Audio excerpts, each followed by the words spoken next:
Hello. Salut! On est super content de vous retrouver encore une nouvelle fois sur cette chaîne avec une nouvelle vidéo d'histoire. Et merci à toutes les personnes qui ont réagi à nos dernières vidéos et ceux qui ont commenté. Merci encore, mais il reste encore le travail à faire. Aujourd'hui, quand on regarde nos statistiques, vous êtes 2700, on n'est pas encore aux 10 000, voire les 100 000 abonnés, notre objectif dans cette année. Et sur les 2000, vous êtes 10% à avoir activé la cloche de notification pour ne recevoir que nos nouvelles vidéos. Et en plus, sur toutes les personnes qui regardent les vidéos, il y a 90% qui sont pas abonnés. Comment cela se peut? Abonnez-vous, abonnez-vous, abonnez-vous. En tout cas, c'est un signe qui montre que vous êtes satisfait de ce que nous vous proposons. Ou si vous n'êtes pas satisfait aussi, il faut nous dire et dire ce que vous attendez. C'est ça. Ça va? Ça va, mon cher. Merci beaucoup. Alors, aujourd'hui, on va raconter une nouvelle histoire. Histoire Raconte. Le titre, distributeur automatique. Ça, De c'est billets de vague. banque, je C'est sais pas. ça. Bah, On va voir. on va voir. C'est parti. L'histoire que je vais vous conter est celle d'une belle jeune fille que j'ai rencontrée au marché de Belleville. Ce jour-là, j'étais allé faire des achats pour une amie gabonaise qui devait effectuer un voyage chez elle. Elle avait besoin de mèches et d'accessoires de mode pour charmer ses amis au Gabon. En garant mon véhicule devant le parking de magasin, j'ai remarqué que juste à côté de ma voiture se trouvait une belle BMW rouge. À l'intérieur, une belle jeune fille qui pleurait à chaudes larmes. Je l'ai longuement regardée à travers les vitres, puis je suis parti faire mes courses. Près d'une heure passée dans le marché, je suis sorti, satisfaite des articles que j'avais réussi à acheter après avoir longuement marchandé. J'imaginais déjà la joie de mon amie lorsqu'elle verrait toutes ces merveilles. En montant dans ma voiture, j'ai constaté que la BMW rouge était toujours là.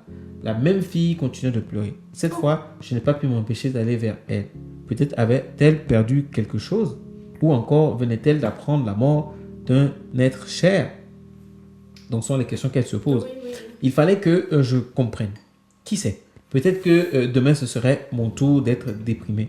Je me suis donc approché de la voiture et j'ai tapé la vitre. Elle a soulevé sa tête, me demandant à travers la vitre ce que je lui voulais. Je l'ai supplié par des gestes de descendre les vitres. Elle a obéi, puis je lui ai dit bonjour. Elle a répondu. Pressée d'en finir avec moi, je lui ai dit que j'avais remarqué qu'elle pleurait et que je ne supportais pas de voir une femme pleurer de la sorte. Raison pour laquelle j'étais venu vers elle. Elle m'a répondu à la hâte en voulant remonter sa vitre. Je n'ai rien, excusez-moi. J'ai posé ma main sur son bras comme pour l'empêcher de remonter sa vitre et je lui ai dit, tu es tellement belle. Qu'est-ce qui peut faire pleurer une aussi belle fille? Je veux être ton ami. Je m'en voudrais si je te laisse dans cet état sans pouvoir te faire sourire. À ces mots, elle s'est mise à sourire. J'étais heureuse. Elle m'a invité à m'asseoir dans sa voiture. Et comme si nous nous connaissions depuis longtemps, elle m'a confié qu'elle était en Côte d'Ivoire depuis longtemps. Non, depuis seulement 5 ans. Elle pleurait parce que, selon elle, sa vie était un enfer. Rien ne lui réussissait et elle ne savait pas à quel saint se vouer. Je l'ai invitée à venir chez moi pour qu'on fasse mieux connaissance. Elle a accepté. Une fois chez moi, je lui ai servi à boire, histoire de la détendre. Elle m'a dit être une Peul originaire du Mali. Elle s'appelle Ram. R-A-M-E. Peut-être que c'est Ramé ou je ne sais pas, mais elle s'appelle Ram. Elle est arrivée en Côte d'Ivoire par le biais d'une personnalité politique de ce pays. Cet homme l'avait rencontrée dans un supermarché à Londres. Elle venait une semaine auparavant de sortir d'une histoire amoureuse qui avait très mal tourné. Dans son pays, elle était reconnue comme étant l'une des plus belles filles dans le domaine du mannequinat et du showbiz, car elle était très souvent sollicitée pour les campagnes publicitaires. Lors d'un dîner gala où elle avait été cooptée pour être hôtesse, elle a été interpellée par un blanc parmi les invités. Il lui a fait signe qu'elle n'avait pas de temps à lui consacrer. À la fin de la cérémonie, il fallait tout ranger dans la salle et se faire payer le cachet avant de partir. À la sortie de la salle, 1 heure plus tard, l'homme qui l'avait appelé l'attendait toujours. Lorsqu'elle l'a vu, elle s'est dit que c'était une preuve d'amour. Ils ne se sont plus quittés. Le blanc s'appelle Francis. Francis, je ne sais pas ce que tu as fait, mais je garde ton nom, Francis. Il était en vacances en Afrique, il travaillait en Suisse. Ils sont tombés amoureux l'un de l'autre. Francis s'est même présenté à sa famille, à la famille de Ram. Il a émis le vœu de partager avec elle Sa vie. et de l'épouser. De partir avec elle et de l'épouser. Ses parents ont accepté. Les papiers ont été faits. Francis et elle sont partis en Suisse. Ram était très heureuse car son rêve avait toujours été d'aller en Europe. Une fois là-bas, elle vivait avec Francis qui très vite a changé d'attitude envers elle. Ce n'était plus le grand amour qu'il manifestait pour elle. Le luxe dans lequel elle espérait vivre n'était qu'illusion. Ouh là là. Ouais. Ouh là là. Le revers de la médaille, ça fait C'est mal. ça. Hein? C'est pas parce qu'on est blanc qu'on est Tout est forcément rose. riche et qu'on est forcément un bon amoureux. Voilà. Elle est donc entrée en contact avec Samba, un ami du Mali qui vivait en Suisse depuis 3 ans et avec qui elle échangeait souvent des messages électroniques. Bon, elle racontait à Samba qu'elle n'avait plus confiance en son fiancé qui était devenu trop mystérieux. Il passait tout son temps au téléphone ou sur Internet et dès qu'elle apparaissait, il arrêtait tout. Bizarre, hein? Bizarre. Un jour, pendant qu'il était allé faire les courses, elle accéda aux données de l'ordinateur dont elle avait réussi à avoir le code. Elle a découvert plusieurs photos d'elle lorsqu'elle était au Mali. Des photos très osées qu'il avait fait en intimité. Ces photos, Francis les envoyait à des personnes qui disaient être intéressées par elle. Damn. Comment on les appelle, les proxénètes, non, c'est ça? Je sais pas. Ta femme même, tu fais les photos pour envoyer. Et ça me rappelle l'histoire du mec qui, en France ici, j'ai oublié le nom de la femme, la mince, ça fait beaucoup de trucs. Où le mec la dopait et faisait coucher les gens avec. Oui, Et il y a eu plus cinquantaine de personnes qui ont été alertées. C'est incroyable. Bref, on continue l'histoire. Ces photos, Francis lui envoyait, les envoyait à des personnes qui disaient être intéressées par elle. En un mot, Francis était un proxénète. Voilà. Exactement, c'est ça. Il la vendait à des gens qui se bousculaient pour avoir des rendez-vous. Lorsqu'elle a vu tous ces messages, elle a compris que son boulot de prostituée devait commencer dans 5 jours. Oh, donc il avait tout planifié. Il avait tout planifié. Si elle n'avait pas checké. Oh là là là là. Donc il fallait trouver une solution. Francis avait tous ses papiers. Il ne s'imaginait pas qu'elle maîtrisait Internet. Donc qu'elle pouvait découvrir ce qui lui réservait. C'est incroyable. Là, on est dans cette période-là avec cette histoire aux États-Unis avec l'affaire Epstein. Et là, tu te rends compte que c'est des choses qui existent depuis. Man. Il faut pas tomber dans les bras du premier. Oh, il est trop chaud. non. Oh, il est venu au pays, il a fait ça. Oh, il est... Aujourd'hui, tout le monde est vulnérable. Hein. Que ce soit les hommes, les femmes. Et aujourd'hui, en plus, les pédophiles, laisse tomber. Les mineurs, que ce soit garçons ou filles, mais ils n'en ont rien à cirer pour leur désir. Bref, on continue. Elle a donc informé Samba qu'il a aidé à s'enfuir. Elle a vécu avec lui en sachant que tôt ou tard, elle devrait partir. Car depuis le Mali, ils étaient amoureux d'elle. Il était amoureux d'elle. Elle ne voulait pas de lui et en plus, il ne vivait pas dans de bonnes conditions en Suisse. C'est ainsi qu'elle a rencontré cette personnalité qui, en lui racontant tous ses problèmes, a proposé de l'aider. Il lui a même dit qu'elle méritait qu'on l'aide, mais il voulait l'emmener en Côte d'Ivoire pour changer sa vie. C'est comme cela qu'elle s'est retrouvée en Côte d'Ivoire. L'homme politique a loué un appartement pour elle à Hongrie. Il lui a donné un véhicule et elle était nourrie et blanchie. Seulement, après plusieurs rapports protégés, il exige maintenant, sans avoir fait un test de dépistage, qu'il fasse l'amour sans protection. Pour cela, il lui a coupé les vivres. Impossible pour elle de payer son loyer. Le propriétaire l'a harcelée. Oui, puisqu'elle est revenue en Côte d'Ivoire. Le propriétaire la harcèle. Les factures s'accumulent. Elle n'a personne à Abidjan. Lorsqu'elle appelle son chéri, il lui demande si elle a réfléchi à sa proposition, celle de faire l'amour sans préservatif. Lorsqu'elle refuse, il la rapproche. C'est donc la raison pour laquelle elle pleurait. Elle connaissait son statut sérologique. Elle se savait séronégative, car avec Francis, elle avait fait son test. Elle demandait juste à son homme d'en faire autant, mais il refusait. Moi, je trouve normal qu'elle pose la question. Oui, c'est normal, c'est ça. De toute façon, je sais pas. Qu'est-ce qu'il se reproche? Mais fais le test. Tu sais, Et parfois, il y a des gens qui refusent de faire le test parce qu'ils savent qu'ils ont eu beaucoup de partenaires. C'est ça. Et comme ils connaissent pas leur état, ils veulent pas peut-être découvrir quelque chose. Donc, elle demandait juste à son homme. C'est ça. Elle demandait juste à son homme d'en faire autant, mais il refusait. Après l'avoir écouté, je lui ai demandé de rester chez moi le temps que les choses s'arrangent avec son homme. Son histoire m'avait touché. Je voulais l'aider, mais elle n'avait aucun diplôme et aucune qualification. C'était difficile de trouver quelque chose. Même quand certains de mes amis voulaient l'aider, elle trouvait le salaire insignifiant, puisqu'elle était habituée à se faire entretenir. La facilité, parfois, ça te rattrape. Voici, là. Elle avait tout sans travail. Elle n'a jamais travaillé. Donc aujourd'hui, elle se rend compte de la réalité du travail. Mais accepte au moins.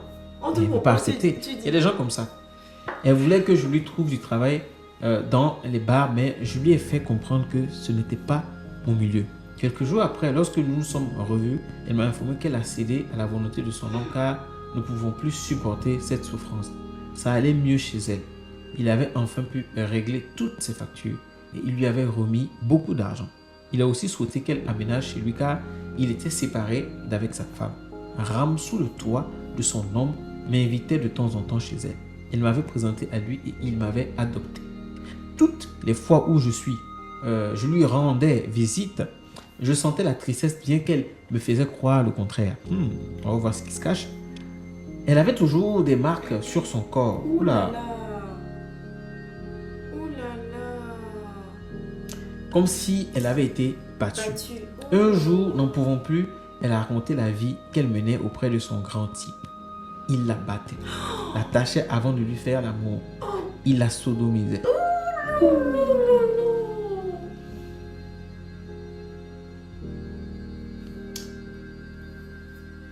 Un vrai pervers sans scrupules. Elle en avait marre, mais avait peur de le quitter car il la menaçait. Elle souffrait terriblement et j'étais sa seule famille à Abidjan.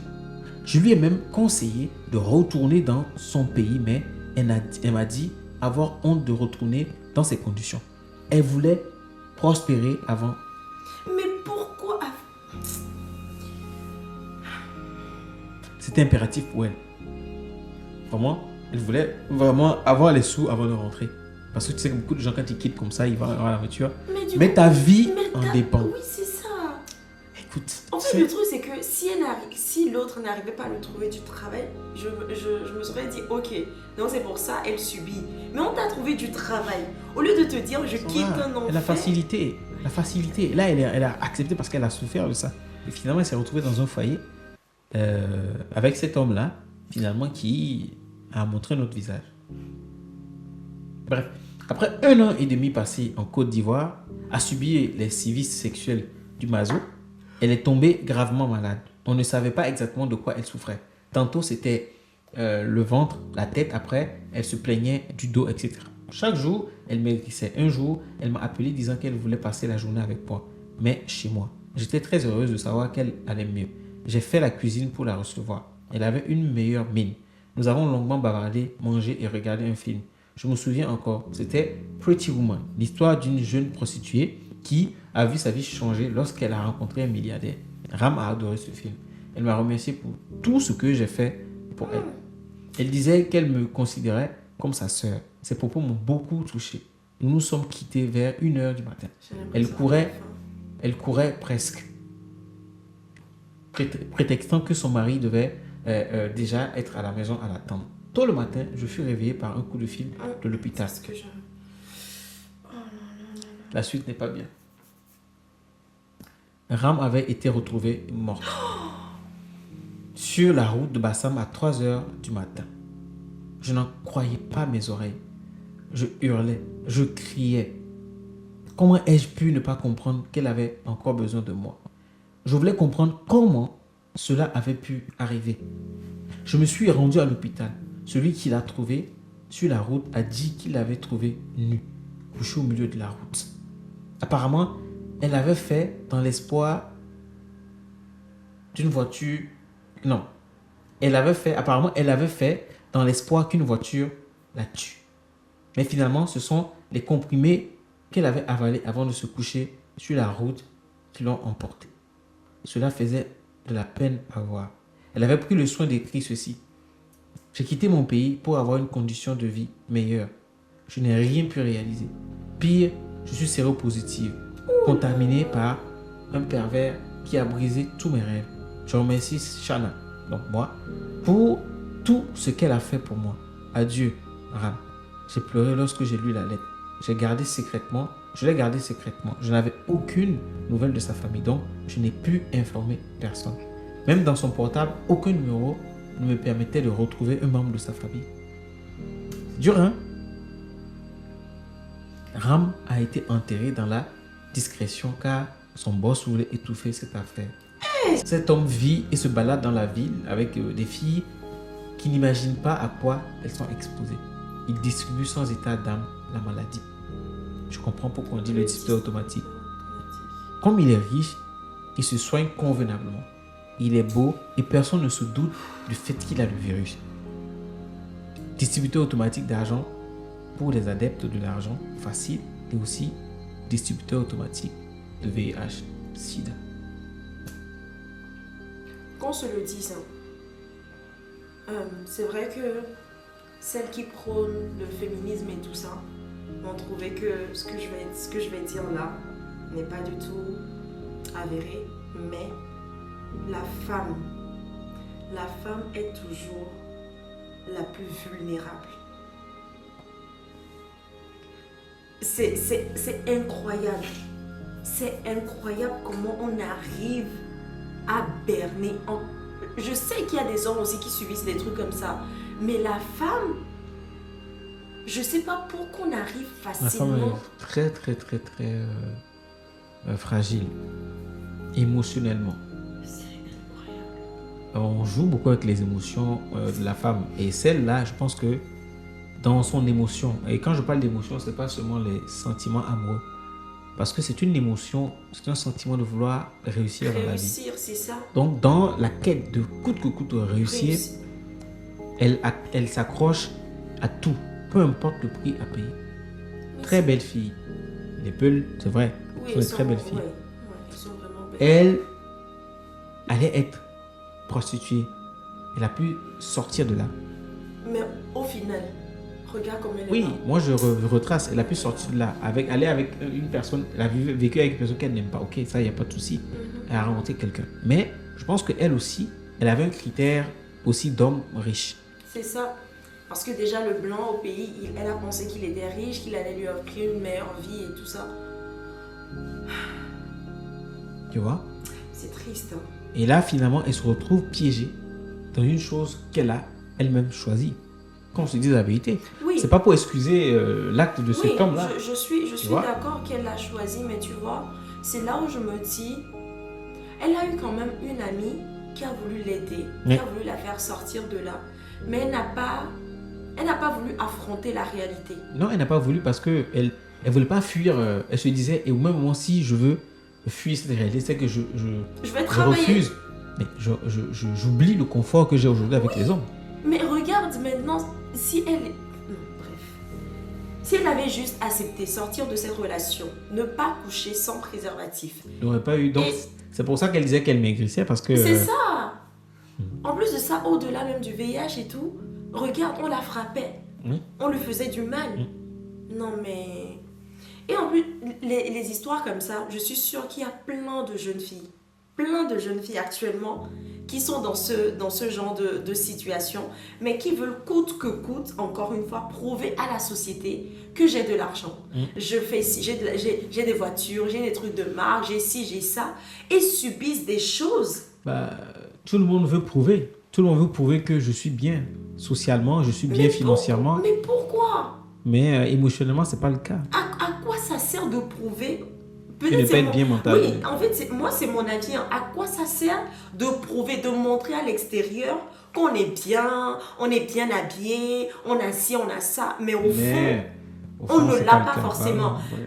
Ça coûte rien. Il y a la vidéo qu'on suivait aujourd'hui, il y a une partie qui m'a frappée. Il ne l'a pas dit dans ce sens, mais en fait, les abonnés, ou bien les personnes qui vous suivent, qui vous regardent dehors et tout, en fait, ces gens-là doivent s'adapter à qui tu es.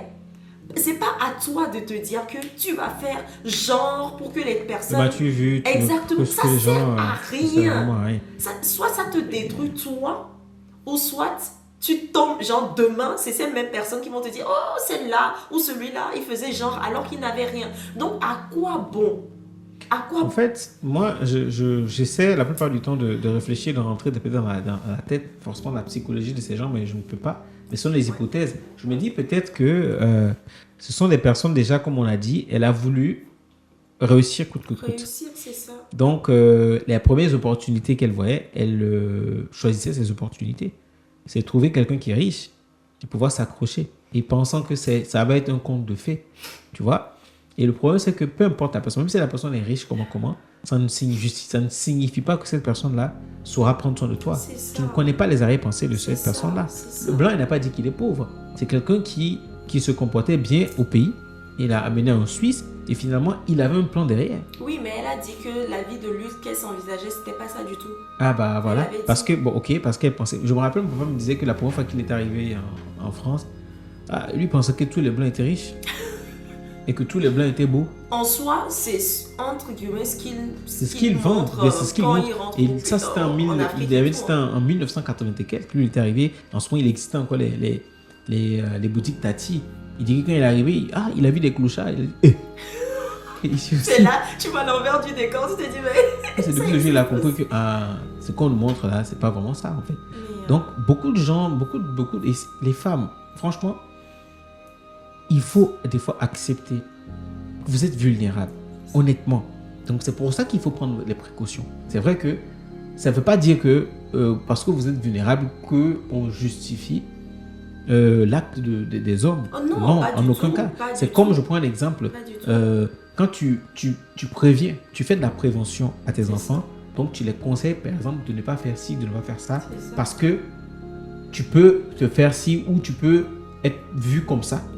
Ça ne justifie pas le fait que les gens te verront comme ça, mais toi, pour éviter de te retrouver dans ces genres de situations, c'est comme de la prévention. Mais aujourd'hui, quand tu vas le dire, les gens vont dire que pourquoi on dit ça, au lieu de voir les personnes qui, par exemple, font ce genre d'actes-là, qui font du proxénétisme ou qui font lever aux femmes ou qui font des abus comme ça, comme des machos. Non, on est conscient de ça. Oui, c'est ça. Là, ce n'est pas le fait d'accuser qui que ce soit, mais c'est juste prévenir en disant que, en tant que femme, peu importe, en tant que femme, en tant qu'homme, il faut... Là, je pense à l'humilité. Parce que c'est le fait... Il y a ce côté orgueilleux aussi de se dire, je ne vais pas me rabaisser. J'ai connu un certain standard, je ne veux plus aller en dessous. Tu vois, la dame lui a proposé du boulot, elle a dit non. Elle lui a proposé de rentrer chez elle, mais elle a dit non, qu'elle ne veut pas rentrer tant qu'elle n'a pas réussi. Et ça, c'est aussi une forme d'orgueil. Prouver à sa famille, prouver aux gens autour de soi qu'on a réussi, dépendamment de sa vie, de sa propre vie. Genre, je préfère souffrir, je préfère être mal, je préfère être, creuser ma propre tombe que de m'humilier et de descendre, de dire ok, je n'ai pas réussi, mais je veux recommencer à zéro. Ça ne coûte absolument rien du tout de se dire ok, j'ai fait une erreur, je sors de ça. Parce que l'autre gars là, lui il vit tranquillement. Je ne sais pas si Chama là peut porter plainte ou un truc comme ça avec la lettre. Avec la lettre de la lettre, elle a été enterrée discrètement. Qui n'a fait qu'elle était étouffée. Mais quand ils ont fait autopsie, non, c'est là ils ont trouvé que c'est les médicaments qui l'ont tué. Donc tout ça. Non, c'est à l'hôpital qu'ils ont su. Il y a pas eu t'as pas besoin forcément d'autopsie pour savoir. Mais si là, elle peut. Moi, je pense pas. Hein. C'est un truc qui. En tout cas, méfions-nous, méfiez-vous. Franchement. Ce monde-là va tellement mal. Franchement, et puis c'est pas seulement que les femmes. Aujourd'hui, la majorité des gens qui sont séropositifs, c'est les homosexuels, parce que avec la sodomie, la partie là, c'est pas une partie qui est destinée à ça. Et ça a été un détournement vu les vices des hommes. Donc, faites attention à vous, hommes, femmes, faites extrêmement attention à vous. Vraiment. Et les parents aussi protégez vos enfants. Vraiment. Parce que je me dis, je sais pas si elle avait ses parents et tout, mais je me dis, le rôle d'un parent, c'est de dire à ta fille non. Tu sais, les parents ont dû faire le travail. Tu sais, les environnements externes, là, tu sais, des fois, ça peut agir. Hein, et elle peut prendre ta décision elle-même sans que les parents ne le sachent, tu vois. Vraiment. Que Dieu nous aide, franchement. Écoutez, dites-nous ce que vous pensez en commentaire. Voici une histoire triste, vraiment très triste. Ah bah, c'est dommage. C'est dommage. En plus, on dit une très belle fille qui est partie comme ça. Écoutez, prenez soin de la vous. vie, hein. Franchement, L'argent passe, mais la vie, elle on est plus n'achète pas la vie, précieuse que elle est tout. précieuse que tout. Écoutez, réagissez, prenez soin de vous et on se dit À la prochaine. Bisous.